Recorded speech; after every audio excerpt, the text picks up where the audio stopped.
Hey everyone, it's Tracy Hazard here, and I'm going solo today on our Braincasters client call. And as you can see, I'm not even in my own office.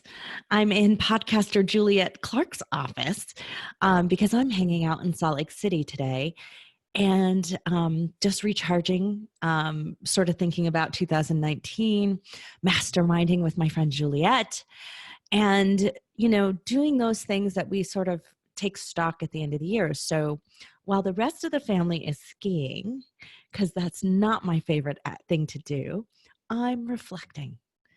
So anyway, I'm there. Many of you may not be joining me on the live call today, but I wanted to make sure we recorded something for you.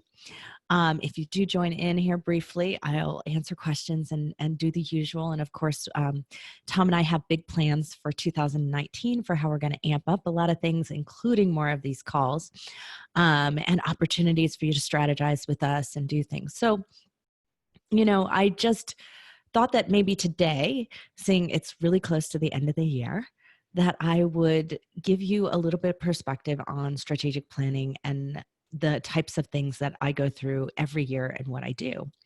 So the first thing that I really do is make sure that I'm looking at things analytically. That's the number one thing that I want to compile. It's my numbers, right? I want to know where we stand. How were my episodes? Did they generate the traffic that I thought they would? What number of downloads did I hit? What was my high? What's my median? What's my low? Is the low worth it? How many episodes did I actually produce? Did I hit and do 52 weeks worth, or did I not? Looking at all of that and just really thinking through it and saying, what was my goal last year and did I achieve it? And what did my numbers show me? Tom and I attended a mastermind with with our good podcast Peeps partner, Scott Carson. And Scott also has the Note Closer show, which you may have heard him ask questions here on the client call because he's one of our clients. During that mastermind while we were there, someone said something really interesting, said that there is one number in your business that if you don't have time to pull all the numbers or you just don't have access to everything, but if there's this one number and you know that it's critical in your business, then that's the only one you need to pay attention to on a weekly, daily, whatever's meaningful to you kind of basis. And really, you don't need to reflect on the others, maybe semi-annually, quarterly, whatever. The pace of your growth of your business will dictate that.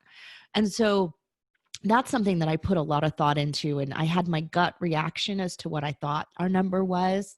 But right now I've been really reflecting and going through our detailed numbers, and that's not just the numbers of how my episodes are doing, how my podcast is doing, but what the revenue is in our business and where those leads are all coming from, and just sort of overall looking at that. And, each one has a different thing. So there's a lot of lead generation that happens straight from the podcast. There's a lot of lead generation that comes straight from my website. And there's lead generation that comes from my speaking out there, doing webinars, that kind of thing. But it's not always a direct path. It's not, I do a webinar and then I immediately get a phone call. That happens sometimes, but it's much more of, I saw you on this webinar, I heard you on this podcast, and then I read your website. So it's actually a combination of the things that bring people to us. And so I have to look at that as there's a lot of have to do's, and should do's, right? There are all of these things like I have to have a Twitter address. Should I be posting? Like, that's a question, right? So just looking at all of those things at this time of year is really the time where I reassess it. I then set some metrics in place for, I'm going to evaluate it. So if I said, hey, I'm going to give Twitter another chance, I would really look at that and say, okay, but in 3 months, I'm really going to look at the engagement and see if it was worth the amount of time I put in the last 3 months. So that's just, for me, especially if it's something that I'm unsure about, I want to put a short-term metric in long enough that it makes sense, but a short-term metric in so that I can evaluate it and say, was that worth my time put? Rather than go a whole year and then go, wow, what a total waste of time that was. Because the last thing I want to do is waste my time. My time is way more valuable than my money. My time means, wasting time on something that's not generating business for me, generating good relationships, building the goals of what my business is about, and who I am as a person. It's not building me up either. I definitely don't want to be wasting my time doing that. So that's something that this time of year I really, really look at. And some of that is really evaluating my network, evaluating my communities that I participate in, whether it's Facebook groups or actual places that I'm going live to visit, and really looking at that and saying, was the return on investment there for me? It's not just dollar, but did I get something out of it? Did I learn something? Was it valuable to me? Did it grow my business? Did it grow my relationships? And so some of these are intangibles, but I use them as evaluating tools. Or did that community just drain me? And I have a few of those. And, I'm looking at them going, do I really need to be a part of them? Is it going to hurt my business to no longer be a part of them? Like it's a have to? Can I participate from a distance? Can I cut it off to one time a year? So looking at those things, this is a time to really reflect on that, because otherwise we make decisions with gut and emotion, and we don't sit back, and it's not a reflection, and it's not analytical. And I believe that the numbers show, right? The numbers show you where you're at, what you're doing, that there is a certain amount of intuition and intangible that you must tap into and you must hear and know.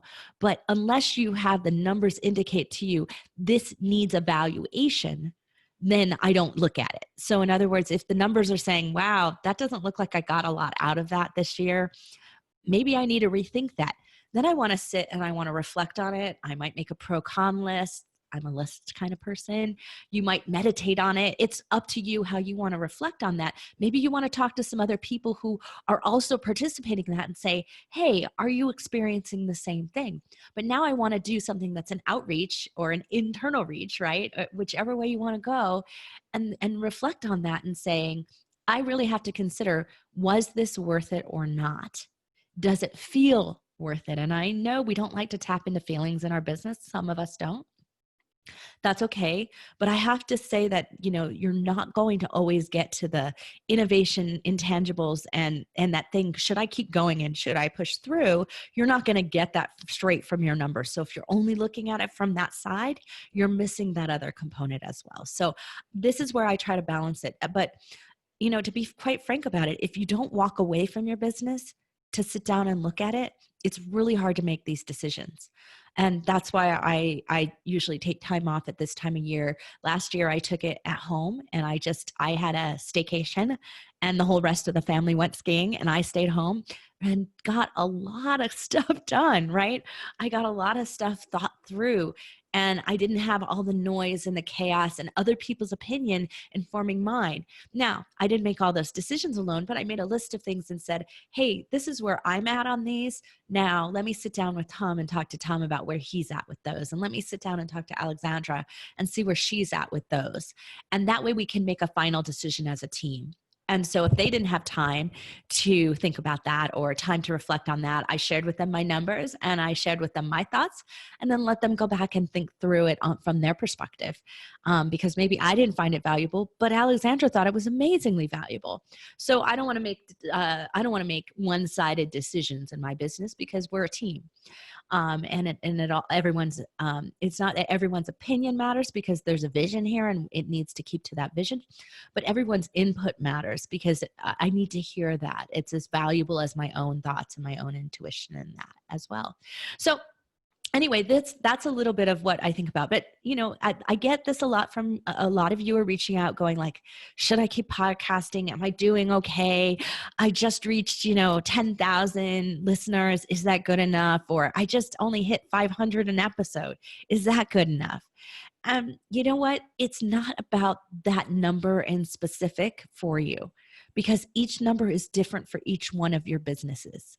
Some businesses, if you don't hit 10,000 or 1,000,000, you're never going to achieve what you want to achieve because of the kind of business, because of who you're competing with. But in some businesses, just reaching and having 500 listeners per episode is amazing, because it's generating buzz and engagement and It's keeping your community active. And so for that, that's invaluable, because what would you do? Would you have to make, would you have to post 5 times a day on Facebook? What else effort would you have to put in? And isn't podcasting less effort, or video casting less effort? You do it once, and then now you've got content for your entire week across your platform. So, thinking about those things is like, that's also something you really have to weigh, is like, how do I feel in this? Am I being authentically me? Is this energizing me? Is this giving me what I need? And yet it's filling all of this should do and have do's that are in my business. So taking it away would mean I'd have to fill the void over there with something I don't want to do. So that's also something to consider, because you know what? Great. We all have to account for our business, right? We all have to market. We all have these things that have to be done. We might as well do them in the most energized, active, authentic way where we get to be us. And whatever we can do to kind of do that is going to really help us achieve our goals and yet still keep us on pace. So what I hate for you to do is to like say, I'm done with this. The numbers didn't show it. I'm going to take it away. And then you're like, wow, business completely dropped off. All of this effort dropped off. That's what we call the marketing roller coaster, right? And we're trying to level that out and keep the continual growth on that marketing side. It doesn't mean you don't have to do lead generation activities. You still do. Doesn't mean you don't have to go out there and speak. You still do. You have to draw an audience in. But what you don't have to do is keep that engagement going for the people who are out there looking for you, for the people who are already a part of your community, keeping them engaged, right? So that's the void that we fill. We also fill the void of, obviously, if you didn't have a platform to begin with, we're giving you that. So I hate for you to cut that off as well before you've even gotten it going. You have to give it enough time. You have to give it enough effort. So I invite you, because I don't see anyone on this call, and it totally doesn't surprise me at the end of this month. So, hey, what is it today? Today's the 28th of December. And so, I invite you to message us, to join in at Podcast Peeps Mastermind call, to come into the next client call, to get with me and get with Tom and ask us the questions that are burning about whether or not you feel that you've got the value going for you. Are you on pace? Are you on target? If you reflect and you don't have the answers and you would like our perspective, that's what we're here for. Because the one thing that my goal for 2019 is to make sure that no podcaster feels left behind, right? I do not want you to feel like you just host with us, that we just process your episodes. No, we're here because we're building your business with you. We are you. Our team is taught to act like you and think like you as much as we can. Obviously, we're not mind readers. I wish we were. I really do, because that would it would make everything. I could just give you this plug system that would be so easy. You got to do some work on your end, right? You've got to participate and have conversations and help our team learn you, right? But in that process, when we're getting you, we're building you, because we're giving you stuff that you may not have heard of, that you don't know, that's working across 150 podcasters, because we hit 150 this year. And I am so thankful to all of you who referred, who came on board with us, who trusted us, who give us your business and let us serve you every single day. I'm so grateful for that. And that has helped us hit a milestone. But next year, our goal is 1,000 of you. And if we can grow 1,000 of you, think about how much better served the world is. Think about how much impact you all are going to have.